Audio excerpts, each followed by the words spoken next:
I'm Jenny Kilgore. I'm working with the North Mississippi Rural Legal Services Oral History Project, and today we're speaking with Richard Howorth of Oxford. And present in the room are Roy DeBerry, April Grayson, Ledyard Williamson, and so Justin Gary, Ryan Parrish, Caleb Hall, Dylan McCullough, Peyton Tackett, Dayton Shigog, Talexis Miller, Mary Moore, and Sierra Tucker.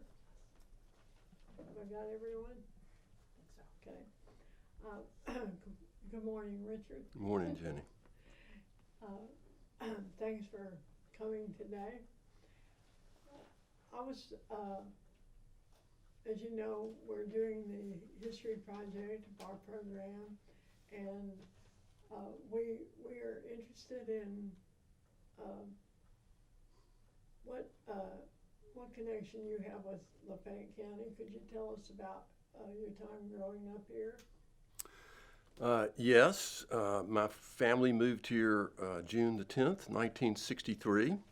I was born in Marks, lived in Memphis for a long time. My father was a physician when they opened what at that time was the new hospital in Oxford. Purvis McLaurin, an OBGYN here, and a classmate of my father's encouraged him to come here. My mother, Mary Hartwell Bishop was her maiden name, was born and grew up in Oxford. Her father taught English at the university for 50 years, and her mother was also born and grew up in Oxford. Her father had been a law professor at the university many, many years ago. What was his name? Thomas Somerville. As you know, I'm a little hard of hearing. What was Thomas Somerville. Oh, okay. Somerville. Okay. All right. And so we moved here in 1963, but I was already, because of my mother's connection to Oxford, familiar with the town, and my grandparents lived here.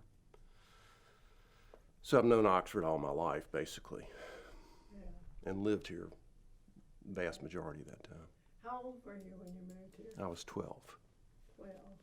Okay. And lived in Memphis Before that. Right.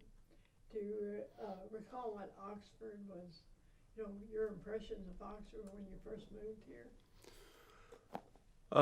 It was, kind of a wonderful small town, sort of place where you could, your mother would let you out the door at 8 o'clock in the morning on a summer day and not worry about you until dark. You could go out and ride your bicycle to the square, or walk around, or meet friends just about anywhere, or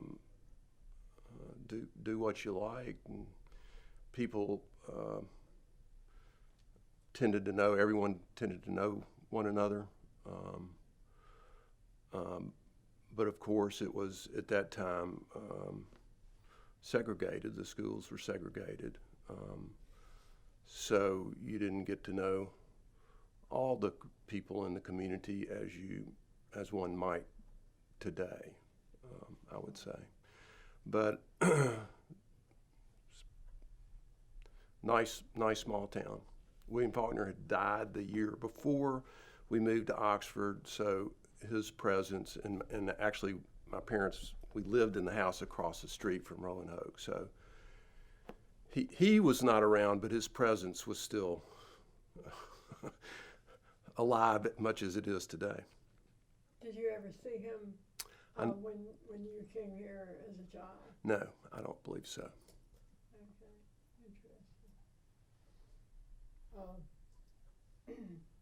So, do you have any other law connections in your family? I'm one of five boys, and both my oldest and youngest brothers are,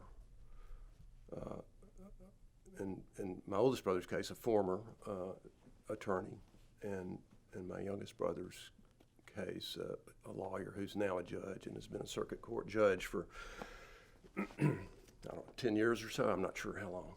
Yeah. And so tell us about, what happened after you moved to town, what you did when you grew up and your history.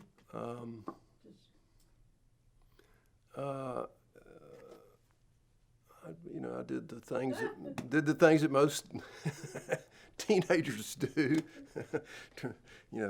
Tried hard to meet girls. What have you. I led a pretty normal teenage life. I did not perform in school as well as I was expected to, and as a consequence, went away to school for 1 year to the Webb School in Bell Buckle, Tennessee, an experience that encouraged me to come home and do a little better, try a little harder, which I did. I graduated from high school in 1968. Was it integrated? It was integrated then, but barely. The Oxford school system desegregated on a gradual basis. If I recall correctly, schools had to be fully desegregated by a certain year, maybe 68, maybe 69, maybe 70, and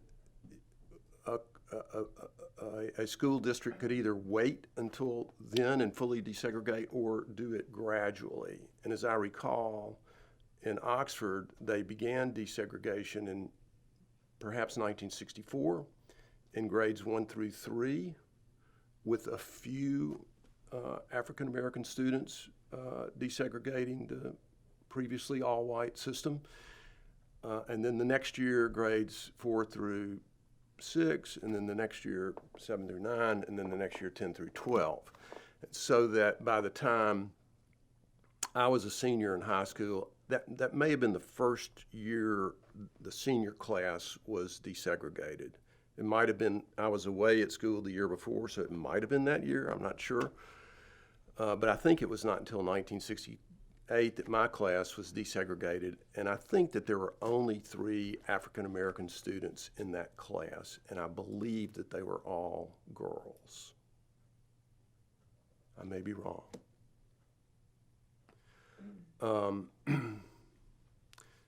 My own family was pro-desegregation.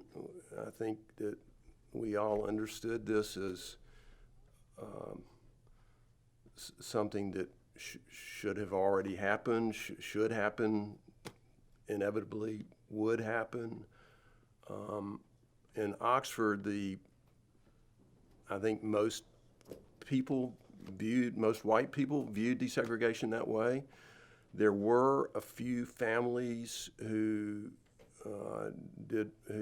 resisted and formed an academy, College Hill Academy, which, using the old College Hill community school building and facilities, and I have no idea how many students there were, maybe 20 or 30 students there, and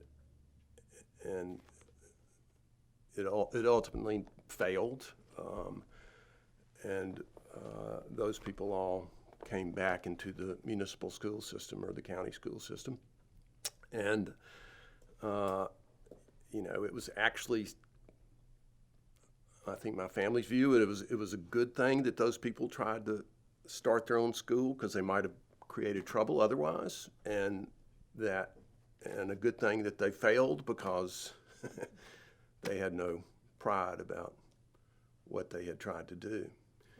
If I may, why do you believe that failed here where it didn't fail in other smaller towns in Mississippi? Simple lack of I think that when they started, they were just grades 1 through 6, and their ambition was to do the high school grades later. And they just never gained traction. They never got critical mass for any kind of a school to afford to pay the teachers and do all the sorts of things that a private school has to do to stay in business and to stay open. And in other communities, that was not the case, either because there were enough people to make it work or enough people who were willing to throw enough money at it to make it work for them. And have you seen how that has changed the trajectory of the city of Oxford as compared to surrounding towns almost? Absolutely, though Oxford has always been unique in many regards, primarily because of the presence of the university and the presence of the population that a university brings to the community, chiefly people who are well educated and enlightened for the most part. But I think there are other communities where there were similar sorts of various levels of failure and success, and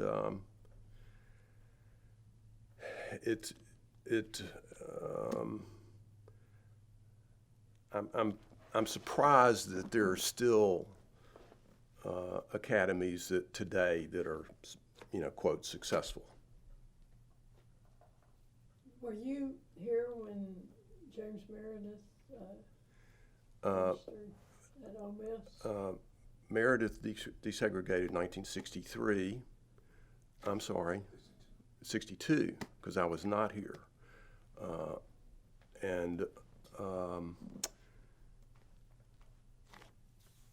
But I was very much aware of that particular moment in history.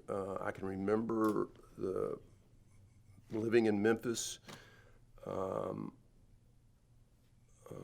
morning that the Memphis Commercial Appeal had front page photographs of federal troops paratrooping into Oxford, and my mother being distressed and actually crying. It's the only time I can remember my mother crying, and it was, of course, not because the university was being integrated, but because it required the presence of federal troops, 30,000 troops, and I think she knew in her heart somewhere that this was in some ways,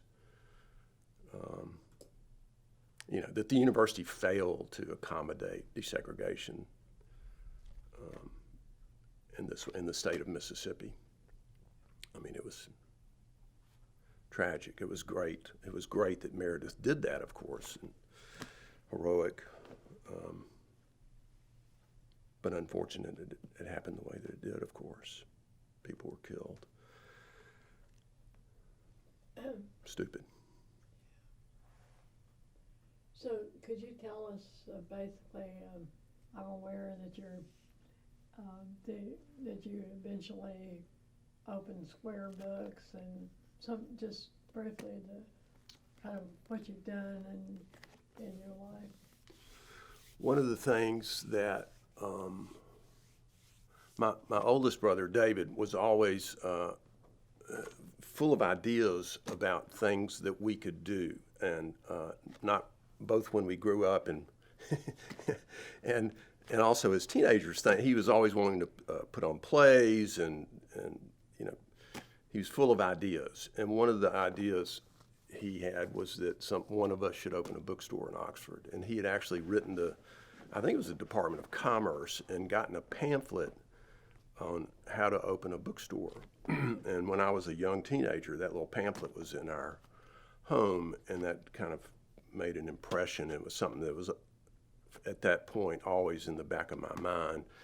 And the more I went into my own life, uncertain of exactly what I was doing, the more that idea rose to the front. And right before I finished the university in 1972, having grown up in Oxford and attended the university, I wanted to go somewhere else. the West Coast in 1972 had pretty much been discovered. San Francisco area had at any rate, but I had a very good friend whose sister lived in Portland, Oregon, and we decided to go out there and find work of some kind and live there for a while. So we did that for, I don't know, maybe 6 months. Worked in a window shade manufacturing plant. And then I came back here, worked for the Forest Service for about 6 months, and then North Mississippi Regional Center opened in 1973, and they were hiring people. It was new, and I got a job there working as a direct care attendant, and that's where I first met Mildred Quarles, and we've talked about and. Tell us about Mildred. And her son, Robert Earl, who also worked at NMRC. Mildred was a good-hearted, pleasant person, obviously smart person. And, you know, I didn't really know her that well. She worked in the kitchen or dietary department, I believe. The head dietitian was a woman named Fran Talbert, and for in my head, Mildred was sort of the number 2 person there. I may be all wrong about that. It may just be in my head that in my mind, she was number 2. But and so that's how I first got to know her. I was working there at the center chiefly as a way for Lisa, my wife, whom I'd met just before I left to go to Oregon. We managed to tie ourselves together. She moved to Oxford. We lived together. I was trying to help get her through undergraduate school at that point, and which she did. We left she finished school, and we moved to Chapel Hill because she got into the graduate program to get a master's degree in library science. They had a kind of a top flight library science program there, and we lived in Chapel Hill for a year. She got her degree in that year, and it was then that I had decided that we should open a bookstore. She was a native of Washington, D.C., and we went up to Washington over the holidays at some point while we were in Chapel Hill to look for a bookstore to work in to gain practical experience, and discovered the Saville Bookshop. Lisa already knew about the Saville Bookshop. It was kind of a famous bookstore in the 1950s and 60s. And ironically, at that time, it was owned by a man who lived in Chapel Hill, a guy named Wallace Kuralt. He was the brother of Charles Kuralt, the CBS journalist, yeah. And he, after going to see him 5 times, he agreed to let me work in that store. So I did, and we worked in that store for 2 years, came back home in the summer of 1979 and opened Square Books then. I remember. I had a law office here at that time, well, just before, and then I went to legal services. I believe I was in law school with your brother, Mm-hmm. David. Yeah, David would have finished. He would have started around 72. Let's see. He finished high school. He went to college. He went to Yale, but he was out for a couple of years, so he would have graduated in 1971 or so. 72, is that right? In 73. So I think he might have been there at least one semester. Okay. So,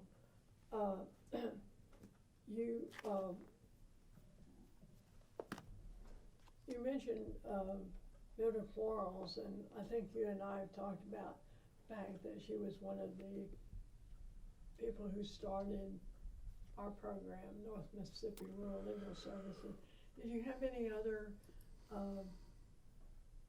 experiences with her? You might when you were mayor, or could you tell us how that came about, you when you were mayor and all of that? How that happened, that's kind of a long story, but I found myself one day running for the office of mayor. The story before that is kind of, I guess, longer, and I don't know if you want to get into all that, but I had, through my experience on the bookstore, I'd become involved with the trade association, National Trade Association of Bookstores, called the American Booksellers Association. I was on their board of directors for, I think, 11 years, and I was president and chair of the board of that group. And so in that process, I got to know how organizations functioned with the board. And living in Oxford, before I ran for mayor, which was 2001, I saw the city, the city board, not functioning the way that I felt like it could, or I thought it could be doing better.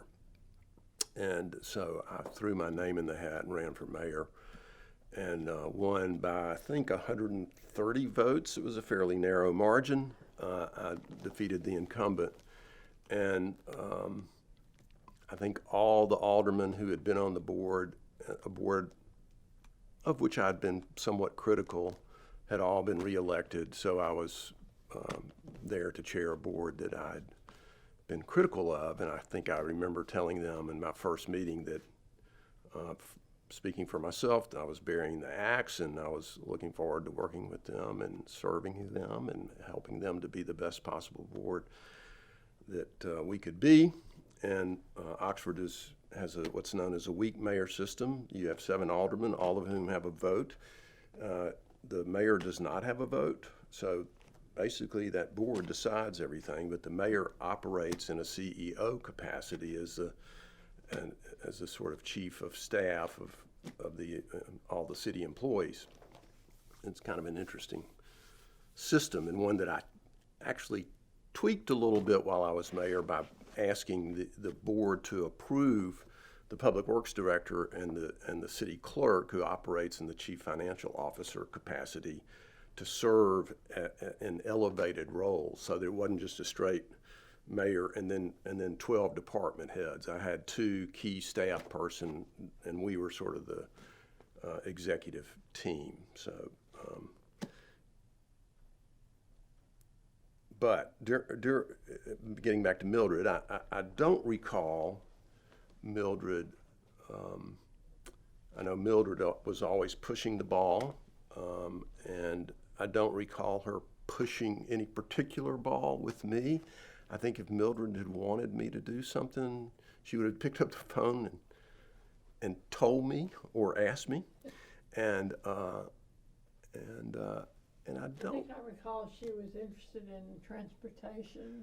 That's true. That's true. And in having a park in the Black community. That's true, and we endeavored to do both of those things and did both of those things. I remember, particularly about public transit, everyone was skeptical because that was a time when many public transit systems were failing in cities, and nobody in Oxford, or not many people, thought that a system in Oxford would work, that everybody had a car who needed a bus. Mildred helped convince me that there were a lot of people who would take advantage of it, but it was chiefly through my conversations with the university that they communicated that it would serve the student population well, and they would be active supporters of a public transit program. And eventually we were able to sort of mesh their program with our own and make that work. I can't remember all the details or what happened exactly when, but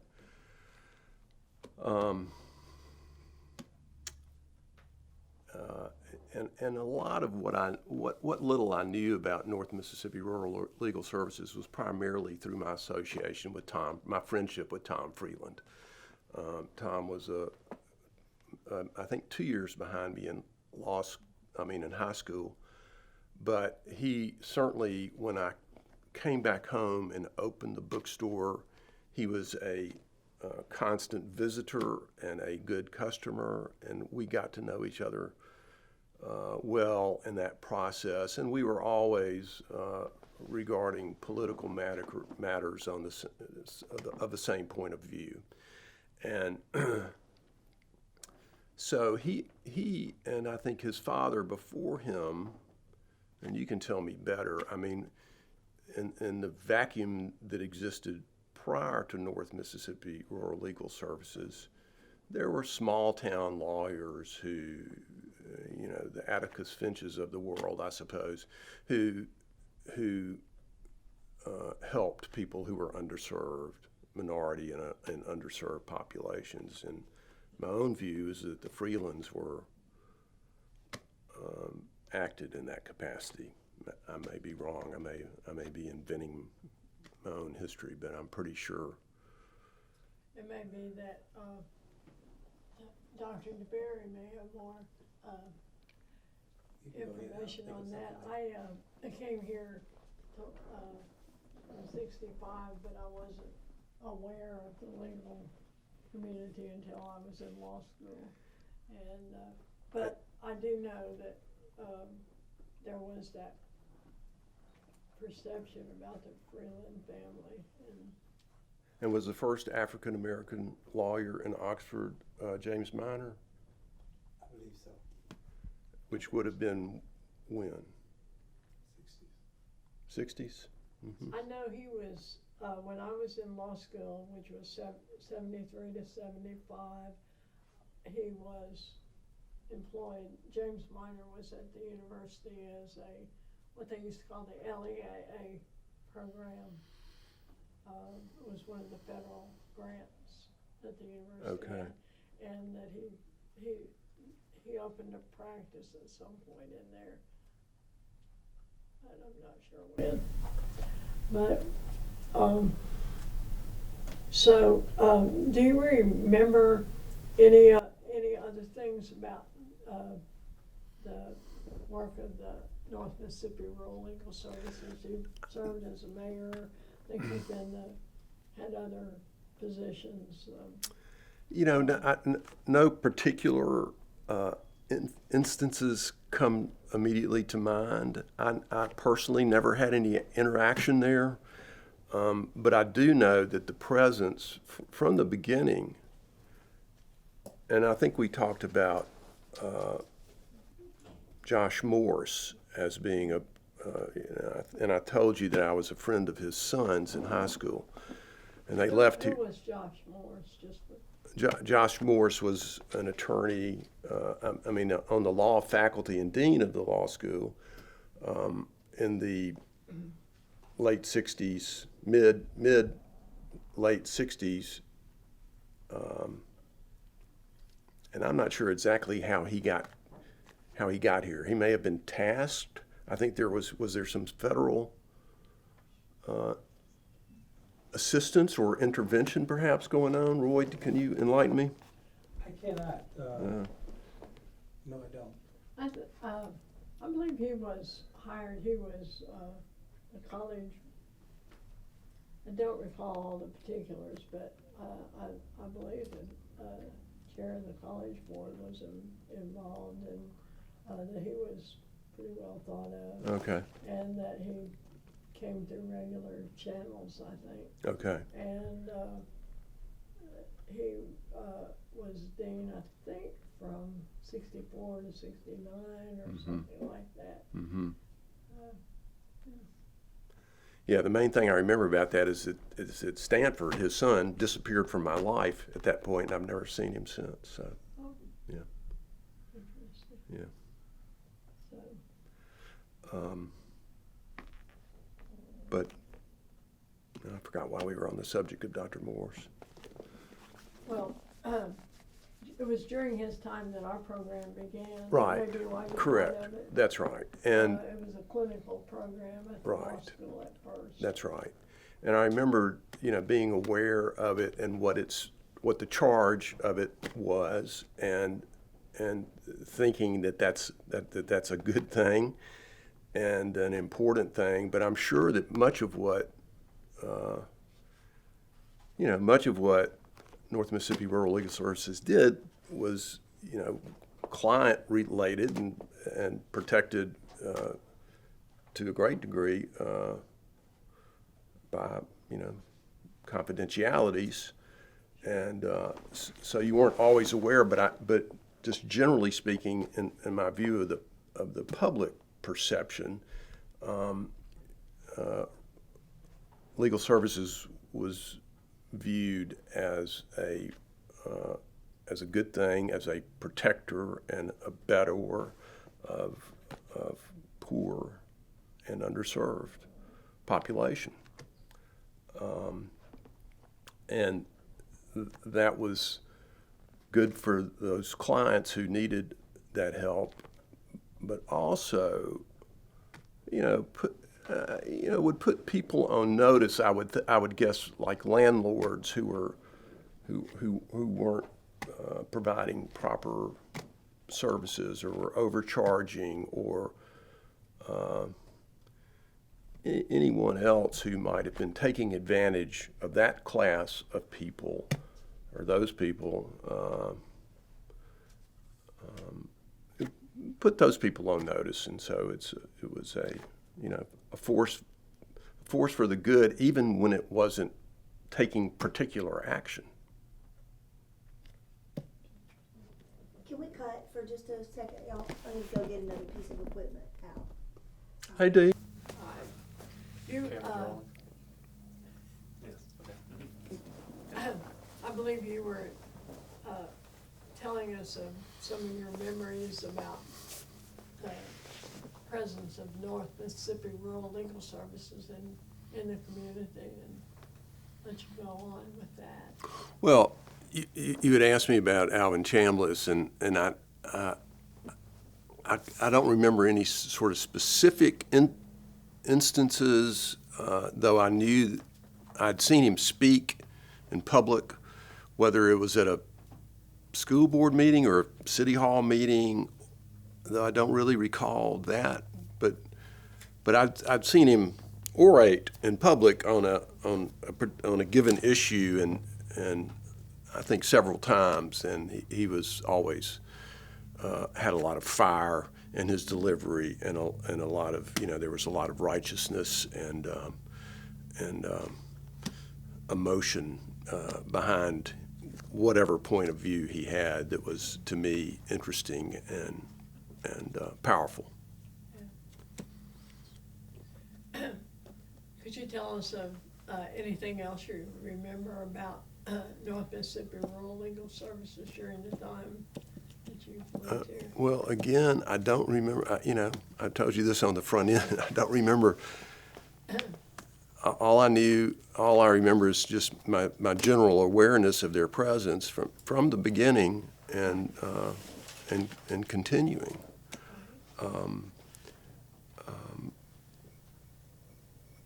But having had no personal interaction, and I don't think while I was in office there was any particular instance or case or anything that involved the city that I remember. I was also wondering, and you may not have any memories of this, but there were some women who worked at Legal Services who were community organizers who helped get the program started and later worked with the program as paralegals. I wondered, did you have any knowledge of Annie Lee Burt or Marion Gordon? I believe Lena Wiley also in the very, very beginning was one of the community workers. Was Ruthie McEwen, did she work Ruthie here? Worked here. Uh-huh. She was in accounting, and Eunice Carter. Some of them. I knew some of them not well, but and again, no particular interface Right. with them as in terms of this agency. Okay. Could we take just a little break? Well, he wanted to share a story from Tom Freeland. Well, You wanted to share a story back with Tom Freeland, yes. one of the things I remember about my campaign for mayor in 2001, Tom Freeland was far and away, I mean, I didn't name anybody my campaign manager, but he was my campaign manager because he was so interested in that and so engaged, and he had all the voter rolls. He knew who lived in which ward. He knew, where I was likely to get votes from. I was running as a Democrat. People, I think, who knew me knew that I was skewed toward the liberal end of things. And he encouraged me to pursue the African-American vote, which, I would have done. I was pursuing every vote I could. But I certainly campaigned in all the wards. I went door to door in every ward. At one point I figured I knocked on about 40% of the qualified voters' doors, and walked throughout the entire city. That was, by the way, an incredible experience. I would encourage some of you young people to run for office at some point, just to take the opportunity of going to a door to someone you don't know, knocking on the door and introducing yourself and telling them that you're running for office, and just see what happens. It can be very interesting. But Tom Freeland, he knew which people had voted in which primary before, and whether they were Republicans or Democrats, and likely Howorth voters or not, and had tried to figure all that out. And then once I won, I think there's 6 wards in Oxford. That's right. There's 6 aldermen representing each ward and 1 at large. And so there's 6 wards, and we knew that over in the Molly Bar Road area, which I believe is Ward 4, which is Ulysses Howell's ward, the late Ulysses Howell, who had been the sole African-American alderman on the city board. I think he did 6 or maybe 7 terms, so for a long time. And I carried 3 wards, and my opponent carried 3 wards. And I just happened to get more votes altogether than my opponent and won. But the 3 wards I carried, one of them was Ward 4, Ulysses Howell's ward, and another one was Ward 5, which has a small pocket of African-American population. I'm trying to think of the name of the street. It's in the east part of Oxford. And as you know, the wards have to be population-wise proportional. They're supposed to be roughly the same size. And of course, John Leslie and others had gerrymandered this ward over here so that it would be easy to elect an African-American person. Nobody thought about trying to elect 2 African-American people. And one of the things that Tom Freeland realized by counting all the votes in my ward and knowing who the people were was that Ward 5 had this huge population, but it was almost entirely student apartment buildings, none of whom are registered, or most of whom are registered to vote, or if they are registered to vote, they don't vote in the municipal election. And so Tom realized that there was a majority of African-American voters in Ward 5 based on who voted for me. And after I was elected, in the next election, he went down and recruited Preston Taylor to run for that alderman's position based on the numbers that he had seen. And that's how Oxford got its 2nd African-American alderman. Yeah.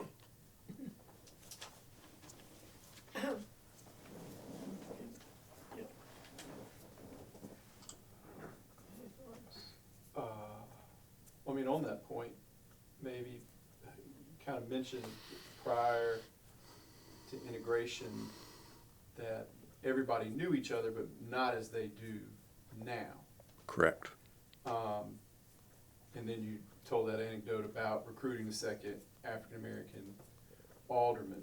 And with that maybe more progressive nature, integration of Oxford, you'd have now had tremendous growth.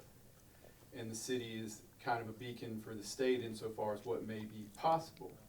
But also with that growth comes more money, displacement of individuals.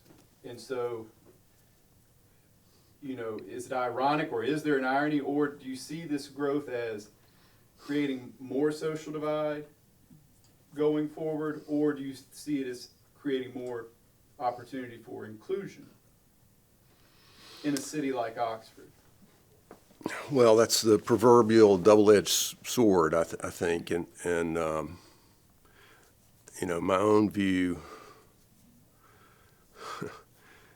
You know, I wish that Oxford were more like the Oxford I knew as a child, and that's what most people say. In some ways, I wish that. In other ways, much of this change has been good. You know, people talk about desegregation, or I guess white people talk about desegregation as if it were a change for them and not change for African American people. And you know, one of the changes, Roy or someone else can speak to this. You know, they had their own school, and certainly they wanted a better school. But you know, there were probably some of those people who were more comfortable that way. I'm not saying they were anti desegregation, but you know, it was an uncomfortable. I always think about the 3 African American girls that came to our school, and you know, some people, you know, were friendly, but you know, and they were seniors. They didn't. So they basically had only each other as their former friends, and so it. You know, I hope my point is that it takes time for change to, you know, fully occur. You know, for positive change to fully occur. In terms of Oxford's growth and its recognition as an ideal community or a good community or whatever you want to say about it, and the amount of affluence that comes to the community because of that, and the amount of people, I mean, because these 2 school systems here are so highly rated, there are some people who are moving here, jobs, no jobs, regardless, because this is the best school system in this public school system for their kid. So there's some of those people, and that creates pressure on the school system, and you know, all the growth is hard, and what's, you know, what you don't like about this is that more of this is not happening in more communities, and getting back to a point you made earlier, you know, if all of the communities in the state had embraced desegregation, you know, I think we would be farther along the road than we are now. Certainly as a state, and in those communities too. Just one more point, just because you kind of lighted up a little, I could see some flickering. When you said as a child you moved here and Faulkner had just died, but his presence, you said his presence was still felt, and I wondered what you were thinking then when that fired off.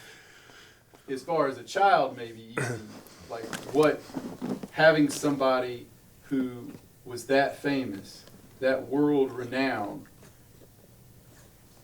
and having given shape to almost the narrative of the people here, like where other places may not have had the ability to see themselves in that light. Not that everybody here was reading Faulkner or anything, but what that kind of did for the aura of a child, maybe, or the individuals growing up in Oxford as to what could be possible here? Well, that someone had become as famous and as honored as he was, and for his work to have been what it was, not simply that it was writing or literature, but that because it was a particular literature that expressed and understood and interpreted a particular history of a particular place. Everybody was, you could not have grown up in Oxford and not be aware of that. And, and Faulkner's own views regarding race, while today possibly antiquated, but, enlightened, certainly for his time. Also, I think, kind of a minder for general public.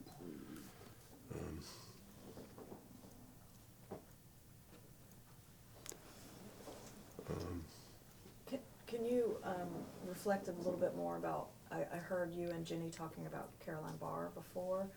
Can you sort of reflect on her a little bit? Well, certainly an important person in Faulkner's personal life and in his literature as well.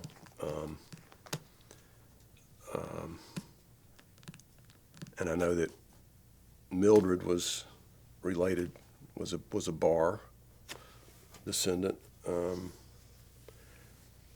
Certainly that knowledge for Mildred and her children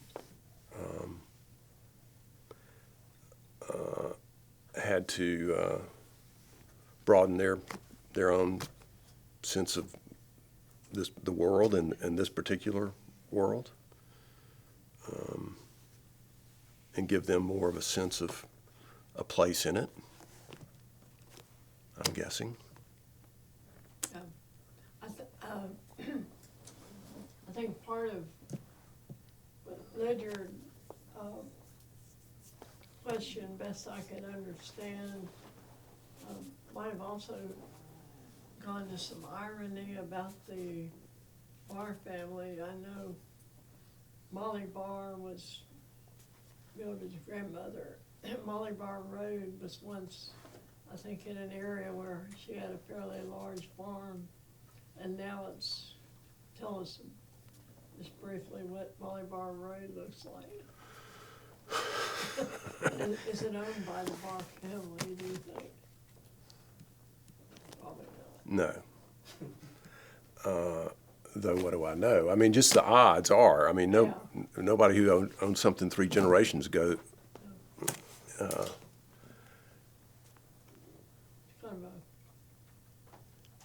a lot of apartment complexes. Yeah. I guess the question is, who bought it and for how much, and then what do they do with it, and how much do they make, and all that. I mean, but I don't really know. I don't know. I've gotten to where there's a lot of Oxford I don't even recognize anymore. I've got to start driving somewhere, and I'm suddenly lost. So much new stuff. Yeah. So During your time, the area that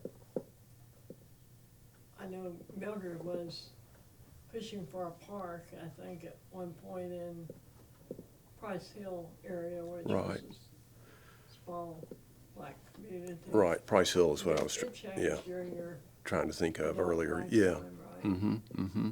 It did. Still in the process. Mm-hmm. Yeah. I mean, everybody there are forces looking at every acre and square inch of property around here, and any place where there's growth, that's where developers are going to be trying to get a foothold, I guess. I don't know. Fortunately, I don't know too much about it.